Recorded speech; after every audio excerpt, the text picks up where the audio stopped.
Hey guys, this is Matt here from TechRace, and as I promised, this video is a camera review of the OnePlus 6. With that being said, let's get started. First, let's get the specs right. It has two dual rear cameras. The primary camera comes with 16 megapixel f1.7 and secondary camera comes with 20 megapixel f1.7 aperture, which is used as depth sensor for improved low light performance, and front camera comes with 16 megapixel at f2.0. In a good lighting condition, images turn out to be great with ample amount of detail, and on auto mode, exposure is on point. And images taken out a bit more saturated on the OnePlus side. This is not a bad thing. Everyone is doing this, including Samsung, to make the image more appealing and great to post on Instagram. The dynamic range is also great. Just take a look at this image. The sky is exposed as well as a tree here, and also the building is in focus and has a great amount of detail in it too. And lens flare is very minimal compared to other flagship phones. Just take a look at this picture. It was shot in direct sunlight, but you still managed to keep the details in the leaves. There is also portrait mode, which seems to be working okay. It doesn't have a telephoto lens to differentiate the subject from the background, whereas it uses the secondary lens as a depth sensor to pull information. The portrait mode is a hit or miss. I see this as a problem which can be solved with an update. There is also 2x zoom. As I said earlier, there is no telephoto lens, so it crops the image of the primary sensor. Results are good actually, take a look at yourself.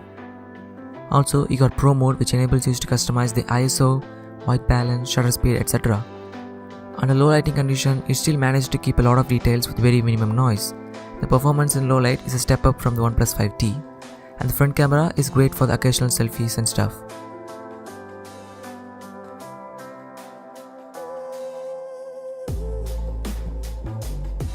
Moving on to video, it can shoot up to 4K at 60 fps. Since optical image stabilization doesn't work on 4K, the videos come out very shaky.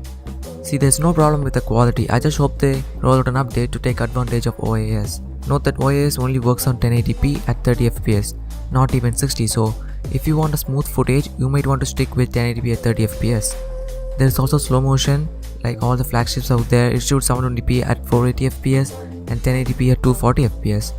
Both are awesome to watch, but when you shoot at 720p, there's a loss of quality, and also try to shoot in good lighting condition for better results. And there's a serious focus hunting problem, as you can see on the screen. You know what I'm gonna say, hope they fix it in the next update.